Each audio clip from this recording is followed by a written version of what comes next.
Welcome to AI Free Commerce. Today we've got the founder of Persi, Olivia Parkes, joining us. She's recently finished her fundraising and she's just launching her first version of the platform. So really excited to meet her.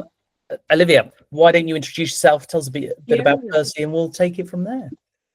Sure. Well, first of all, thank you, Simon, for having me. And yeah, excited to kind of chat through today. So yeah, I'm Liv or Olivia Parkes, founder and CEO of Persi. Persi is an AI wardrobe builder, and we integrate with fashion e-commerce websites to power their recommendations. And essentially, we allow them to offer more personalization based on the fact that we make recommendations on what the consumer already owns and also having a better insight of their style and what they're shopping for. So like I said, it's much more personalizations. I love it. It's such a great idea, and I can just see the market area for it. And and it seems quite obvious when you describe it. But when was it that the light bulb moment came? Because obviously I've not really heard this before.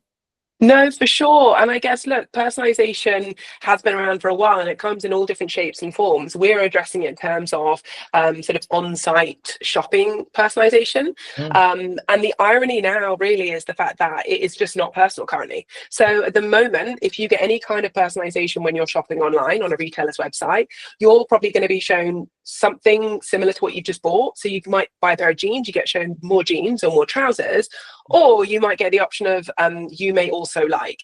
And that is based on the fact that someone else that bought the same jeans as you bought this other item, therefore you might like it. But you're not that person, right? I could wear the same pair of jeans as 20 other women and style them completely differently. So these recommendations are often completely irrelevant. I mean, one time I got suggested when I was shopping for a women's shirt, I got shown men's shirts, so like totally irrelevant. And like I said, the irony is that they are totally impersonal. So the reason for that is because all those recommendations are based on what you have previously shopped from that retailer or where you've clicked on their website. So let's say you've also bought a t-shirt and then, or you bought something red and then you click on a t-shirt, they then show you a red t-shirt and it's like, I don't need that. So I think it's really coming to the fact that personalization needs to innovate. We need to come back to who we're trying to service, which is the shopper, but the individual. Everyone has an individual style, they have individual needs. Those needs change. We one day might feel, for example, for me, I might wake up one morning and feel like super bloated and like I just want to be in something comfy. And the next day I might have meetings in town and want to feel like a boss bitch. So I want to dress up. And it's all down to kind of what's happening that day. What is your mood? What are you currently feeling like in that moment as well? So just coming back to the customer, the individual, and listening to them and their needs and servicing them directly. Okay, and so can you tell us a bit about the technology behind it? How does it actually work? So how does it need to do together? Without giving too many secrets away, which I always seem to, essentially we are building our own AI recommendation model, and we have 3 different inputs. So one of our inputs will be the customer, what they're telling us about who they are, what their style is, what they do and don't like, for example, and then also allowing them to upload an item or more from their wardrobe. And when I say upload an item, it doesn't need to be anything fancy or feel over arduous. It really is a case of snapping kind of vintage style an item hanging on a wardrobe on the back of a door or lying on the floor. They upload that item, answer those questions, we get a much clearer indication of their style. Additionally, we then have a set of rules which we have created, which essentially govern what does and doesn't go together. And that's really the type of, I guess, knowledge that you would get from a personal stylist. And then the third is obviously the inventory. So then what we're connecting, what both the customer is telling us they need and what we know works together to the products we're then recommending. So that all happens on the retailer side. So just to be clear, for Persi, we live on a retailer site. There is a brand presence. You'll know you're shopping with Persi. And the reason for that is we want to build up a relationship and trust with the consumer so that they know that when we're putting a product in front of them, it's not because that retailer has an overstock or a new collection launching. It's because the individual consumer, it is based on their needs, what their style is, what they currently are looking to build an outfit around within their wardrobe. So we don't send the customer away. They sit on the retailer's website. Our recommendations are purely from that retailer, but it's of the knowledge of probably other items from other retailers that the current one you're on wouldn't know. Absolutely. So you're using kind of the e-commerce ecosystem to help develop sort of the knowledge to help individual retailers kind of obviously offer better. Exactly. Yeah, because obviously they won't know what you have in your wardrobe. They also won't know what you don't have in your wardrobe. They only know what you've bought from them. And like I said, where you've clicked on their site. So the data or the knowledge that they have access to is very limited until they start sharing it with competitors. And what Persi allows them to do is there is no sharing, but they're leveraging those insights to then unearth or sort of surface the right products for the right customer. It's almost like a fashion wallet, like yeah. I mean, we're kind of calling it your style sidekick, because I think we want Persi to feel like they know you the best in terms of how you live your life, and therefore how you want to dress, which is so much a part of you as an individual. And therefore we also will be coming with you as you visit other retailer sites that's integrated with Persi. Persi should be there.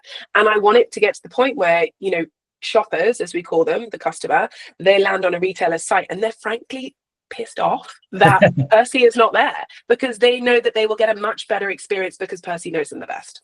I love it. It's great. And, you know, it's a great concept and I'm loving it. But I'd like to sort of pivot slightly to talk about sort of like your fundraising and also how you built a kind of community to help do that as well. You know, we sort of followed your LinkedIn sort of progression, and you share a lot of information on there. You do it. You've raised pretty much all your money through LinkedIn almost. Yeah, I love it. Without kind of going the traditional kind of VC route. So it'd be interesting to know how you started that and how it all kind of came together. Yeah, and I guess one picture I always want to make sure I don't paint is that it's really easy to fundraise, do it on LinkedIn, put up a post, 3 months later you've oversubscribed twice. Totally not the case. You know, all of that came from the journey that was before, and this idea has been pivoting for a number of years, and I have been going out and speaking to various different investors about those different pivots. So I'd kind of built up an understanding and some relationships with investors prior, and they'd seen me go on this journey. And as I landed on what is now, as you see, as Persi last summer, I was also taking over the business from a previous co-founder who was no longer involved. And as I took over that business, unfortunately, there were a number of things that prevented me from raising under that business.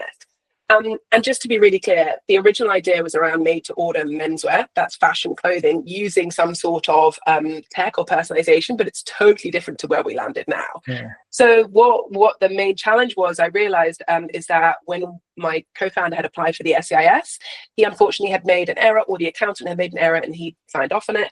That meant we only had 70k rather than 250. And what that error really was is that we put in that the family and friends investment we'd raised was SEIS compliant when it wasn't.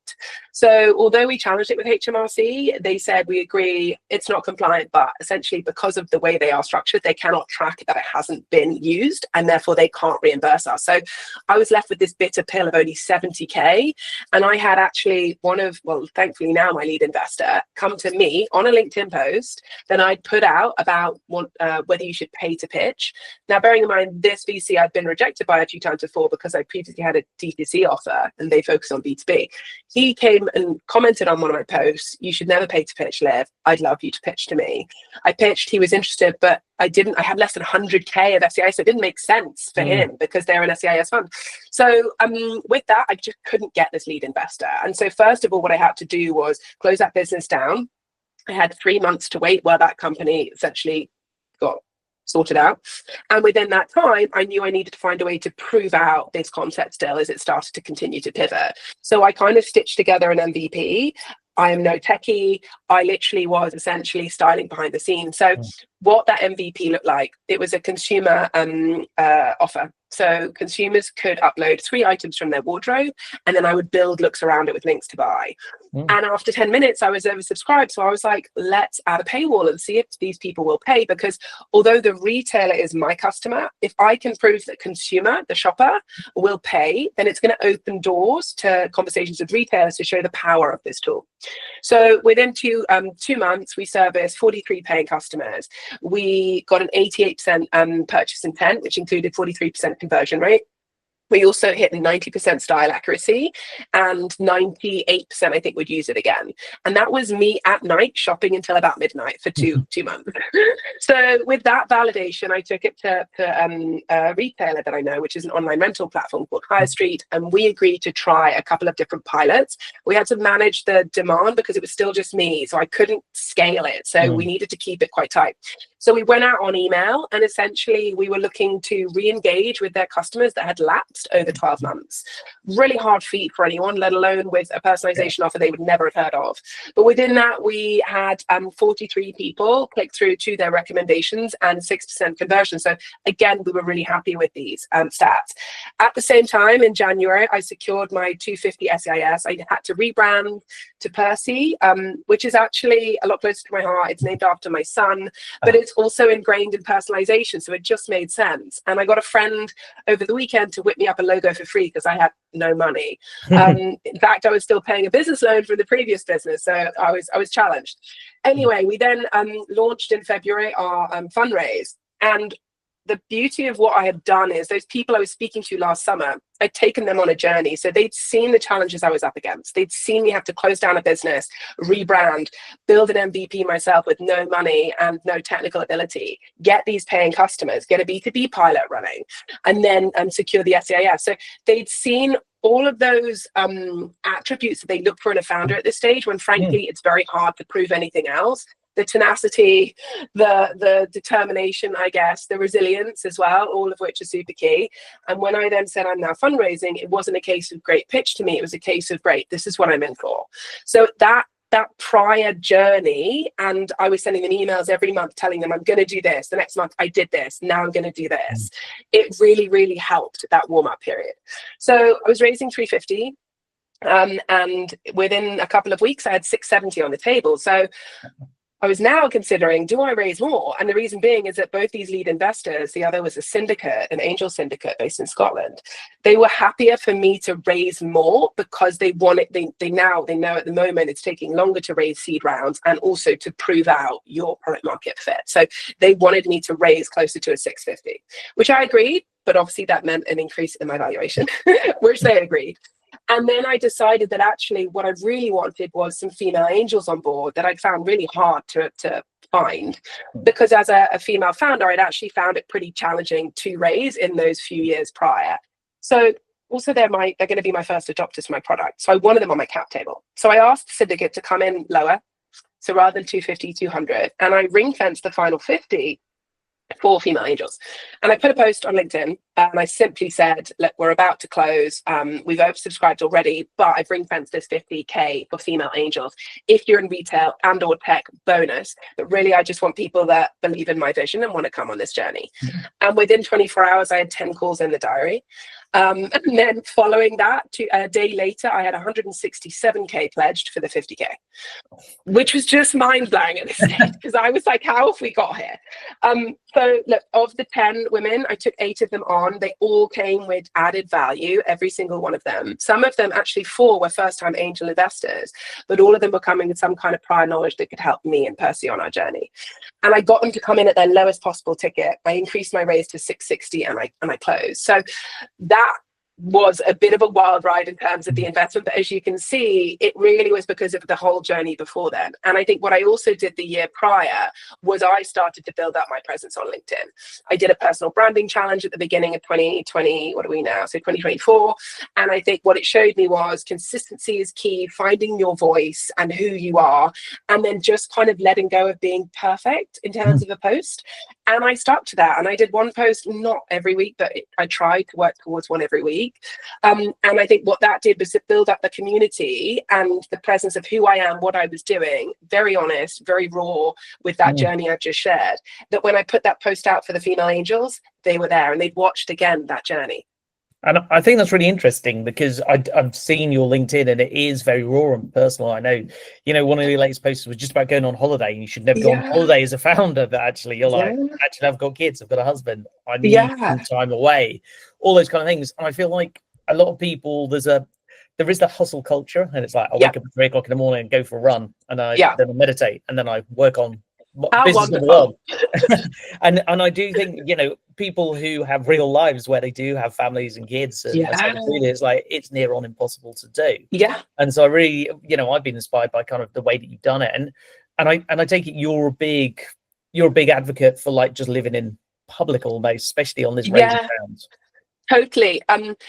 If anyone knows me, they know I overshare. And it's like my dad always says to me, Liv, you don't need to like say everything. And I'm like, I try not to. It just kind of comes out. And I think It's very much been who I am. I am this open book. You know me almost as soon as you meet me. And I think previously I thought, oh, this could hinder me. But now I'm like, you know what? Maybe it's a superpower.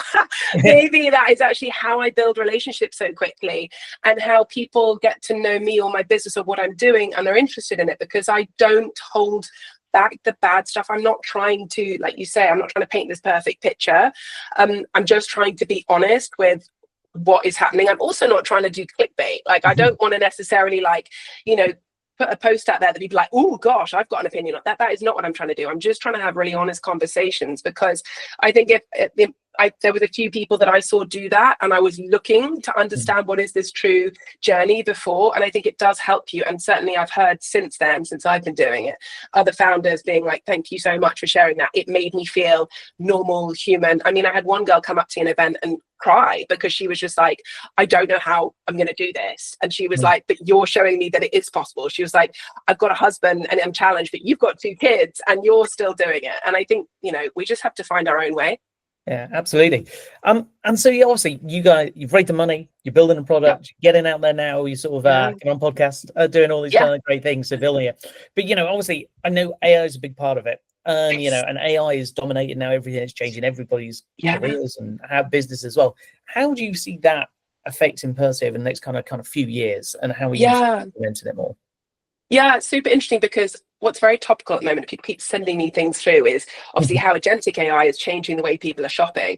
And it is a little bit more on the consumer, direct to consumer side. So you've got the likes of Daydream, that's just been launched from the ex-founder of Stitch Fix. And then she founded the Yes that was acquired by Pinterest. She's now got Daydream. And then another business called Hey Savvy. They're doing incredible things with AI. And it really, what they're challenging is search and Google, and how a consumer directly shops when they're not on a retailer's website. And that is amazing, because I think what they're doing is they are impacting consumer behavior as to how we should now expect and want to shop. But I think what I want to do is work with the retailers. My background is brand marketing, a consultancy at both in-house and external, and they have the customers. They're challenged with converting them and giving them the right journey, and like I said, unearthing the right product for that consumer. So I want to focus the attention there. But I think at the same time, there's this concern around trust. And trust across all areas, AI being a huge one, but trust in terms of how their data is being used or misused in the case of M&S recently. Not their fault, obviously. And you know, how you are able to, you know, trust what influencers are showing you, what ads are showing you, what is being pushed in front of you in this very overwhelming, hectic world that we are in. You know, is that product anything to do with me? And I think what I want to do is show how we can use AI to really get under you as an individual, how we get the best out of you, to leverage it to get the best for you from a retailer without having all this bias that comes through from advertising and marketing, ironically, what I do or did. So I think that's a really big part of it for me, the consumer not being scared by AI and actually understanding how best to use it. And I think also one thing Persi wants to do is make it easier for the consumer to use it. You know, the reality is if you want to, you can use ChatGPT or Gemini or any of these other tools to probably shop in a way that some of, you know, myself with Persi and with the likes of Hey Savvy and Daydream, what they are doing already. But you need to know the prompts. It's pretty arduous. Like, that whole experience, we're just not ready for. So we're just trying to make it a lot more user friendly and less intimidating for a shopper to be able to leverage AI to make their whole shopping journey easier and more enjoyable. Yeah, and I think that makes perfect sense, because I do think that sometimes people just get overwhelmed about, you know, everyone's like, oh, use AI, but how? And you know, actually, and also I do think for retailers as well, that they all know they should be using the AI. They're a bit like, what can I actually use it for? Yes, it makes 100% services, but actually for tools for conversion across my website or selling more. Where does it kind of fit in? It sounds like Persi gives them another solution to do that. Yeah, that's what we're hoping for. I think also the safety element in terms of the data is another angle we're now going for, because, you know, we know this is what our business lives and breathes. Whereas retailers, as you can see, they are struggling to manage learning more about the customer and then using it in the right way or protecting it. What Persi does is allow them to leverage the knowledge. They don't necessarily need to know it, but they get what they need to give the customer the right journey without having to touch it. So I'm hoping that's also an additional sort of solution for them. Excellent. So you've obviously been through quite a few challenges. The previous version of Persi, them having to raise the money, all this kind of thing. What, you know, obviously the next stages, what do you see are going to be the next challenges for you over the next 12 months? And yeah, getting the product out there, right? So yeah. we're building.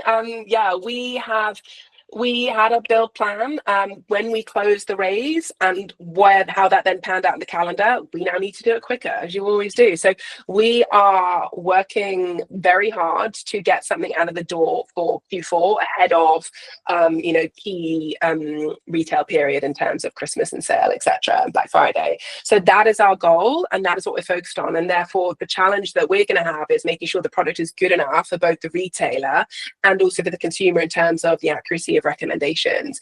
And ultimately with AI, we need to make sure that we're drawing from all the right sources to make sure that the knowledge is there. So look, the first product is never perfect, and it shouldn't be perfect, as we know. Otherwise, what do they say? You're too late. And so we need to make sure we get a good enough product out there, and we continue to learn, and we move as fast as we can.